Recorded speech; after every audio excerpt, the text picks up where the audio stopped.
and he had 4 huge scratches from under his arm down to about the center of his ribs. That one looked like a cat scratch, a basic cat. 2 were kind of thick but had like an extra line coming from them, and they were poofy like a normal scratch would be. But the one that looked like a cat scratch didn't poof up at all. I took my jacket off, and I was just, I couldn't breathe. I couldn't cry. I couldn't do anything. It was so messed up, and that's all I could say.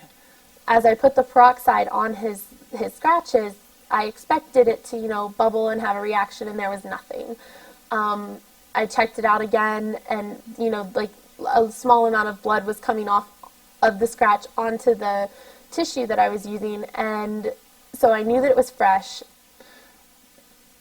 And I couldn't really look at it. I couldn't really look at my side. I looked and I saw that I it again. And I couldn't look at it again until the next day. And then at one point, I was sitting in my room. It was only maybe a half an hour after it happened, and Dave came in, and somehow the door had gotten shut behind him, and it was just me and him in the room. And the way he just stood there and looked at me, I was absolutely terrified of Dave. And I mean, I've known Dave for like 3 or 4 years, and I was absolutely terrified of him, and I actually yelled for the other people. I actually yelled at the top of my lungs to try and get other people to come into the room, because I felt almost like if I stood up that he would sit me back down. I was afraid of him. I mean, it was almost like it wasn't him. After a little while, I realized that this is not a ghost we're dealing with. This is something worse. And I immediately needed to leave and pray. I went into my living room area and dropped down on my knees and my hands, and I just prayed to God for about a half hour, and with my emotions on my sleeves. Just, God, please, if something is in me, if something is on me, if something is around me, get it off of me. Get it away from me. Because I knew that was not something that was to be messed with.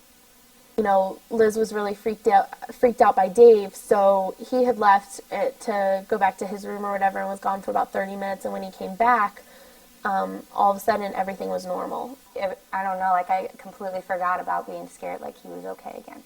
I called my brother on the way back to my dorm room and told him about it, because I was scared. And he's kind of the person I talk to help calm me down, because I know he'll pretty much believe anything I tell him, because if I'm saying it, then it really happened. But when I went upstairs and I got my guitar and came back, played it for a while, just trying to calm everybody down. So as we sit there, we decided that it'd be best if we all just kind of stayed together that night. Nobody really wanted to be alone.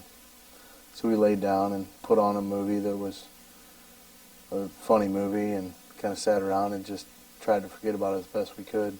And so we listened to the tape. There's, he plays it from the beginning. He hears this really scratching noise right when we enter the tunnel. And at first I'm just like, what in the hell is that? Because I didn't hear anything when we came into the tunnel. Sound like somebody blowing into the camera or into the audio tape.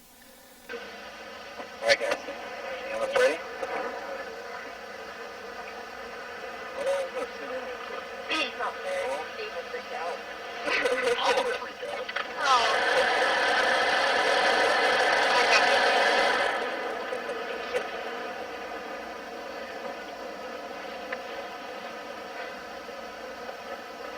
You ready, guys?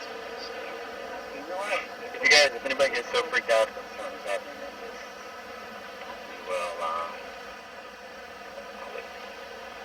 We will look for information. Ready? Neutral colors. And we're going back.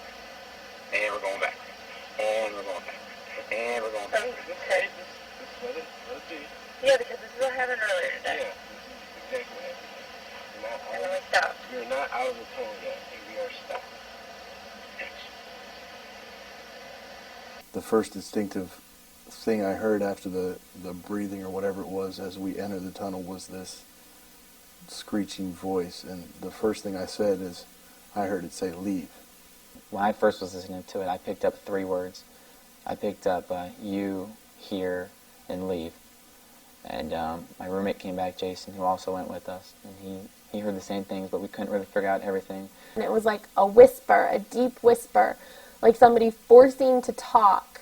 And on top of it, at the exact same time, is the high-pitched whisper. And it's a whisper. And we listened to it a couple more times, and between Dave and I, we came to the conclusion that this voice on this tape said, you don't belong here, leave.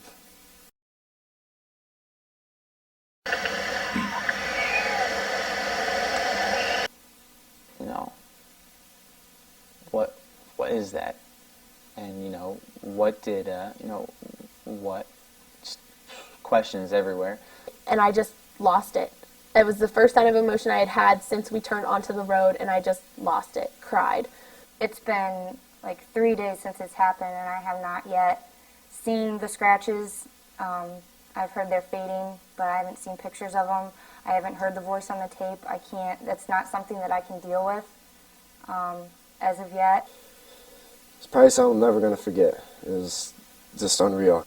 We've spent the last couple days telling people about this and trying to get them to understand that this is not something they need to mess with and to stay away from this place. But really, it's just, this is something out of a movie that we're living. And it is fucked up. And that is the only word that can describe it. It is fucked up. And it is true. And if you were able to see and be there, you would see that this stuff is not to be messed with.